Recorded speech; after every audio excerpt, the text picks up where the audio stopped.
to him and, well, they're not coming to him, their cases are appearing in court, and there is a question mark over whether they're malingering or not. He's being asked more and more to be an expert witness in court and to, if you like, talk there about whether he thinks people are malingering or not. And he and his colleagues had been talking and saying really they were struggling with that task. And that's how we started to talk together about what we might do. If you look in the DSM-5, the definition for malingering, it states the essential feature of malingering is the intentional production of false or grossly exaggerated physical or psychological symptoms motivated by external incentive. Okay, but what's interesting about that is if you then lurch into the legal arena, where we've got that definition of a diagnosis in the DSM, actually in the legal world, the term malingering applies to a finding of fact made by the appropriate tribunal or court on the basis of all the evidence presented in the course of a hearing. Okay? And as such, there is no basis for the accusation of malingering to be made by any medical expert witness in the guise of a diagnosis. However, when preparing reports for the courts, an expert witness is required to actively consider the possibility that an individual's description and experiences, if you like, of their symptoms might be inaccurate.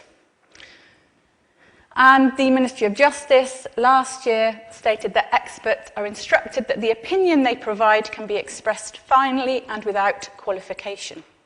So I guess where Simon and I were coming from was possibly looking into something a little bit more systematized for these medical professionals that are being asked to perform this task much more now than ever before. They don't have training. They don't know very much about some of the cues to deception that are in the investigative interviewing context.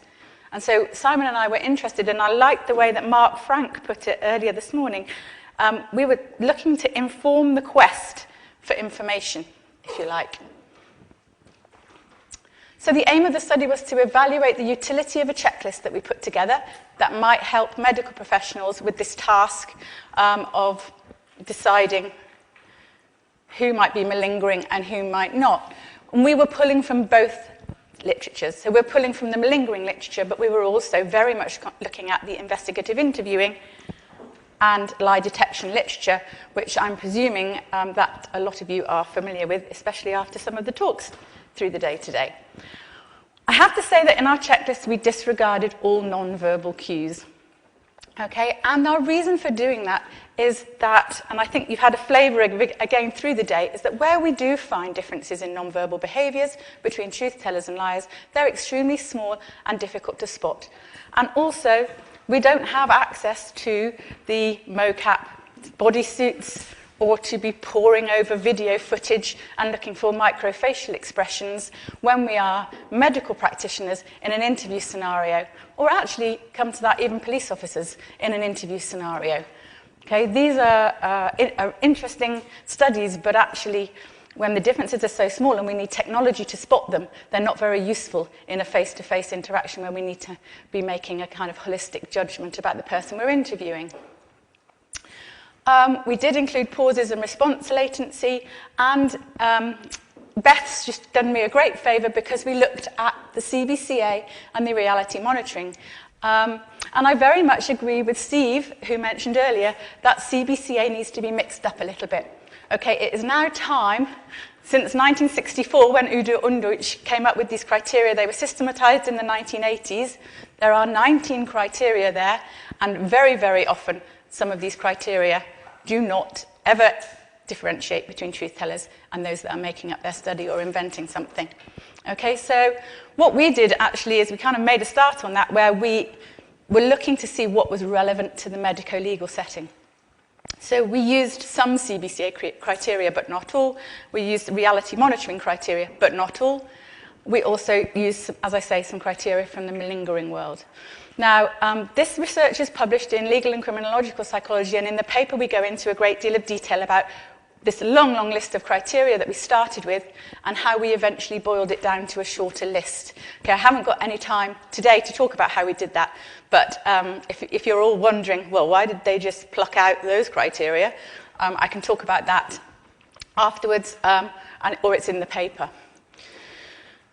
So I don't think I really need to cover too much about CBCA and RM because, as I say, Beth mentioned, CBCA is made up of 19 criteria which should appear more often in truthful statements compared to those that are based on fabrication or fantasy. Reality monitoring is made up of 7 items that appear more often in truthful accounts and just 1, cognitive operations, which research has shown appears more often in false compared to truthful accounts. So to summarise a little bit, the literature suggests that we might be able to transfer some things from the investigative interviewing world to the medico-legal setting. We compiled a very long list and we disregarded some cues because they weren't applicable to the setting, and we rephrased some cues. We also added in some examples where we thought some of our items needed clarification. And what's nice about working with Simon is that we were able to informally trial the checklist. Simon took it to his colleagues in his practice, and they used it a couple of times. And again, there were some modifications, some items removed and some amended. And in the end, we came up with a 28-item checklist. So it's still pretty long. And at the end of the talk, I'll talk about where we're moving with this now. Some example questions. So from the Rogers literature, we asked, does the individual tend to confirm the existence of all or almost all of their symptoms asked about? Rogers suggests that if that happens, the person might be more likely to be malingering than telling the truth. They're not being very selective in what they're saying. You know, they're being dramatic. Oh, yes, I suffer from that. Oh, and now you've mentioned that. Yeah, absolutely. Oh, yeah, you know, that as well. Ferrari suggests that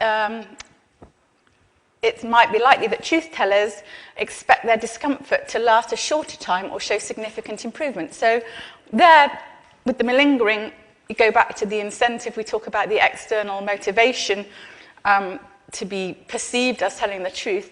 So it's unlikely, if you're trying to play up your symptoms, that you will say that they're just, oh, you know, it's not too bad, I'm sure it won't last very long. So that is an indicator that somebody might be telling the truth if they downplay. From the CBCA criteria, a couple of examples there are quantity of detail and spontaneous corrections. And what we found is that if malingerers, if you like, are motivated to be perceived as telling the truth, they have an idea of what a truth teller is like. Okay, and what they think is that the truth teller won't make any mistakes, won't admit any lack of memory, won't spontaneously correct themselves. You know, they think that truth tellers have it easy. If I was telling the truth about all these symptoms, everything would be really easy for me. But I'm not. I'm exaggerating my symptoms or I'm making them up. I need to be perceived. I mustn't have any chinks in my armour. I must be perceived as a truth teller, so I must tell a perfect account of my symptoms. And in doing that, they get it wrong. Because they don't actually realise that a truth teller does say, I don't know, or, oh, I got that wrong when you asked me before. So spontaneous corrections can be an indicator that somebody's actually being truthful and honest.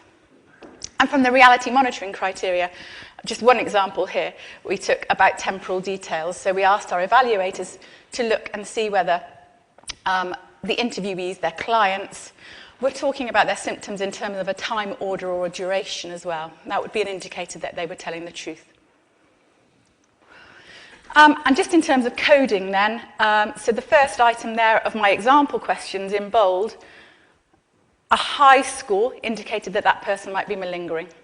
So for the first one there, because it's an indicator of malingering, we would score that as if it was scored from 1 to 5. 5 would represent that it was coded as very much present. Whereas for the other 4 there, because they're indicators of truthfulness, we reverse code. So what I'm getting at here is that a high score indicates the potential for malingering. So the evaluation, the checklist has 28 items. Each of them are scored from not at all to very much present on a 5-point scale. Okay, obviously our evaluators didn't see the 1 to 5 or the 5 to 1. That's just how we coded it later on. So we recruited 64 undergraduate students, and they were our clients. Okay, they underwent a health screen. They were asked to hold their hand and forearm in an insulated container holding iced water, which we maintained at 2 to 4 degrees. It's the cold presser. Okay, we thought that we would move that into this, because we're trying to recreate a kind of medical setting, and we thought that that might be quite a nice way to do that. So that was our event, if you like. All the clients were asked to hold their arms there for as long as they could, and we cut that off at 3 minutes. I don't know if any of you guys have ever taken part in a cold press, but it's actually quite painful, as I found out. So half of our clients were truth tellers, and half of them were malingerers. The instructions to the truth tellers: tell the truth about your experience. Try to include lots of truthful detail about your physical and psychological symptoms to make a really credible impression. You might imagine that should the interviewer believe you, you'd be awarded monetary compensation. And then our instructions for the malingerers: we would like you to convince your interviewer that the discomfort you initially experienced was worse than it actually was. Please pretend that the symptoms are ongoing and substantial. Try to include lots of detail about your physical and psychological symptoms to make a really credible impression, etc., etc. That's the end of the truth teller's instruction. So we were using a partial malingering scenario, if you like. Okay, Rogers has suggested that there are 3 different types of malingering. Pure malingering, where you didn't even take part in an ice plunge, for example, and then you went to interview and pretended that you had these symptoms from it. That would be pure malingering. This is partial malingering because you have experienced the cold plunge test, but we're asking you to exaggerate the symptoms and play them up. Or false imputation is a scenario where you maybe have a bad back, but then you have a car accident, and you use the symptoms that you had already from your bad back and say, well, that happened because I had the car accident, and so therefore I need this kind of compensation. So we're using a partial malingering scenario. At the same time as getting our 64 clients, we had to recruit 64 interviewers. Again, undergraduate students, each interviewed 2 clients, 1 malingerer and 1 truth teller. Half of the interviewers were given the checklist that I've been talking about, and half of them weren't. Okay, after each interview, the ones with the checklist used it, rated all the 28 items, were asked to calculate a total score, and were told all about how that total score, the higher it was, the more likely that person might be malingering. And then all the interviewers rated whether or not they felt that their client was telling the truth or exaggerating their symptoms. Okay, and this interview protocol was used. It's 1, 2, 3, 4, 5 very open-ended questions. They're kind of chronological. So please tell me everything you can about the experience, to start with, very general. Then about the symptoms you experienced whilst your hand was in the water. Then how you were feeling when it was taken out of the water. And then, are you still experiencing anything now that you're here with me at interview? And then we went back and just asked them to recap. So 5 very open-ended questions, but it was the same interview protocol across all the conditions. We found that our evaluators with the checklist had a hit rate around 70%. Our evaluators without the checklist were around 58%. And you can see a slight truth bias where people were getting it right more often for the truth tellers than they were for the malingerers. So no surprises there. Everything nicely within the 50 to 60% range that we always expect in detection studies. But we did see this improvement for the people that we'd given our checklist to. We did some signal detection analysis. DPrime is a measure of sensitivity. If the DPrime score is 0, it means that the evaluator had an inability to discriminate between exaggerators and truth tellers. If the value was above 0, then the evaluator was able to discriminate better. And we had significant results there. So with the checklist, 1.08 is significantly higher than 0 in this context. So our guys with the checklist were better able to discriminate truths from lies, which is borne out in the percentage accuracy figures that I showed you just now. We also looked at response bias. And as I mentioned before, there was a slight truth bias, but not really much, and no difference whether they had a checklist or not. Discriminant analysis, we looked at, with the grouping variable, the truth status of the interviewees. The predictor variables were each of the different items and also the total checklist score. Was a significant finding in that the overall classification rate was 81%, with 78% for truth tellers and 84% for those that were exaggerating. These were the most predictive items, and they were all in the direction that we were expecting. So if they have a little a as a I never know whether it's super or superscript, if they have a little a as a superscript, it means that they appeared more often in truthful compared to fabricated accounts.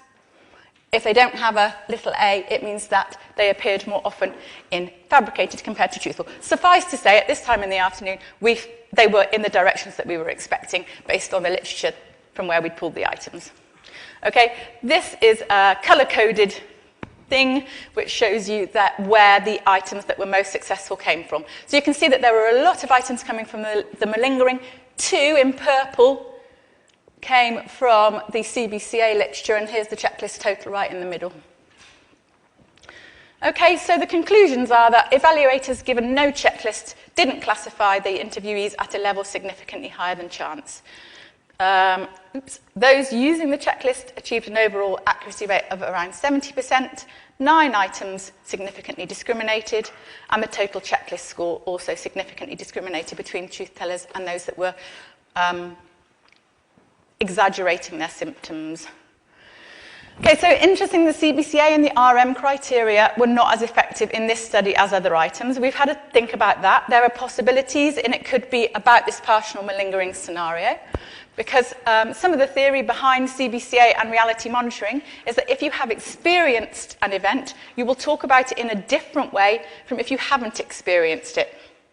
And when you think actually everybody experienced the cold plunge, and it could be that if we run another experiment, we could look at a pure malingering scenario. We could also look at some false imputation and see how the checklist pans out with those 2 differing scenarios.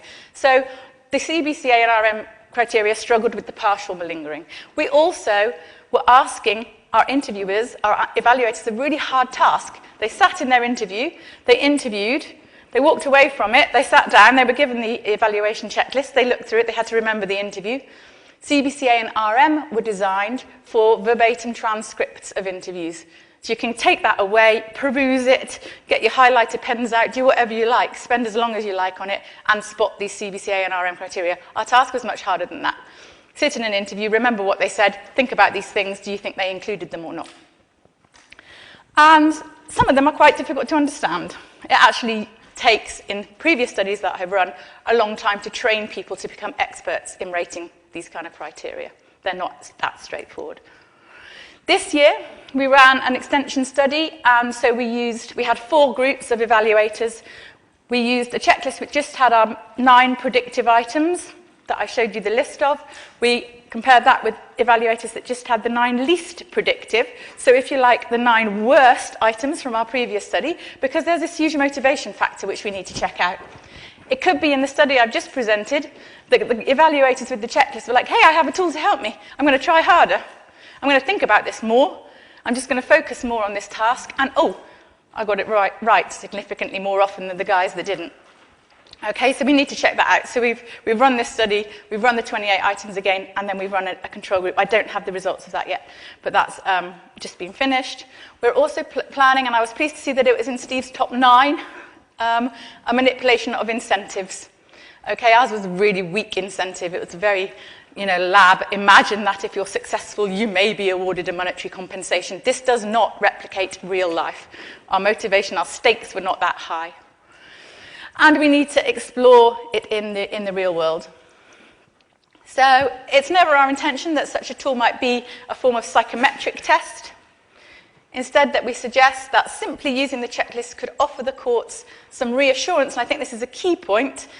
It could offer the courts some reassurance that the expert has considered relevant rather than potentially irrelevant aspects of an interview's presentation when they are standing there in court and suggesting whether somebody's malingering their symptoms or not. And we anticipate that an easy-to-use aid will be welcomed by medical practitioners. Thank you very much.